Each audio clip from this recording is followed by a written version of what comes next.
ஹரே கிருஷ்ணா. ஓம் நமோ பகவதே வாசுதேவாய. நாராயணம் நமஸ்கிருத்யம் நரம் சைவ நரோத்தமம் தேவீம் சரஸ்வதீம் யாசம் ததோ ஜெயம் உதீரயேத். நஷ்டப்பிராயேஷு அபத்ரேஷு நித்யம் பாகவத சேவையாம் பகவதி உத்தமஸ்லோகே பக்தேர் பவதி நைஷ்டகி. முகம் கரோதி வாச்சாலம் பங்கும் லங்காய தே கிரிம் யத் கிருபா தமகம் வந்தே ஸ்ரீகுரும் தீனதாரிணம் பரமானந்த மாதவம் ஸ்ரீ சைத்தன்ய ஈஸ்வரம். ஹரே கிருஷ்ணா. ஸ்ரீமத் பாகவதம் ஸ்கந்தம் 8 அத்தியாயம் 1 கஜேந்திரனின் சரணாகதி பிரார்த்தனை என்னும் தலைப்பில் பதம் 17. மாத்ருக் பிரபன்ன பசுபாச விமோக்ஷனாய முக்காய பூரி கருணாய நமோ அலயாய ஸ்வம்சேன சர்வ தனுப்ருன் மனசி பிரதீத பிரத்யக்திருஷே பகவதே பிருஹதே நமஸ்தே. டிரான்ஸ்லேஷன்.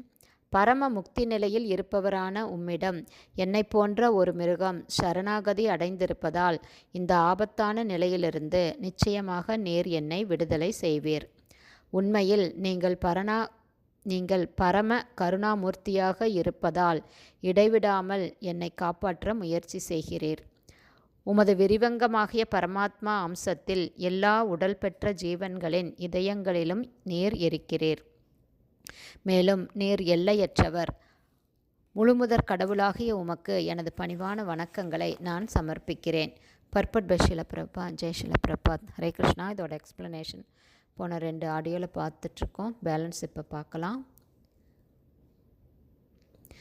இந்த ஜட வாழ்வு எனும் முதலையால் அனைவருமே தாக்கப்பட்டு உள்ளனர். யானைகளின் அரசன் மட்டுமல்லாமல் நம்மில் ஒவ்வொருவரும் முதலையால் தாக்கப்பட்டு அதன் பலன்களை அனுபவித்து கொண்டு இருக்கிறோம். பகவான் கிருஷ்ணரால் மட்டுமே நம்மை இந்த ஜட வாழ்வு எனும் துன்பத்திலிருந்து விடுதலை செய்ய முடியும். உண்மையில் நம்மை விடுவிக்க பகவான் கிருஷ்ணர் எப்போதும் முயற்சி செய்து கொண்டுதான் இருக்கிறார். ஈஸ்வரக சர்வ பூதானாம் ஹிருதேஷ அர்ஜுன திஷ்டதி. அதாவது பகவான் கிருஷ்ணர் நம் ஒவ்வொருவர் இதயத்திலும் இருக்கிறார். பௌதீக வாழ்விலிருந்து நம்மை விடுவிப்பதுதான் அவரது ஒரே நோக்கமாகும். ஆனால் நாம் அவரிடம் பிரார்த்தனைகள் செய்யும் பொழுதுதான் அவர் நம்மிடம் கவனத்தை திருப்புகிறார் என்பதற்கில்லை. நாம் பிரார்த்தனைகளை செய்யும் முன்பேயும் கூட நம்மை விடுவிக்க பகவான் இடைவிடாமல் முயற்சி செய்து வருகிறார். நம்முடைய விடுதலை என்னும் விஷயத்தில் அவர் தயக்கம் காட்டுவதே இல்லை. ஆகவே இந்த பதம் பூரி கருணாய நமோ அலயாய என்று கூறுகிறது.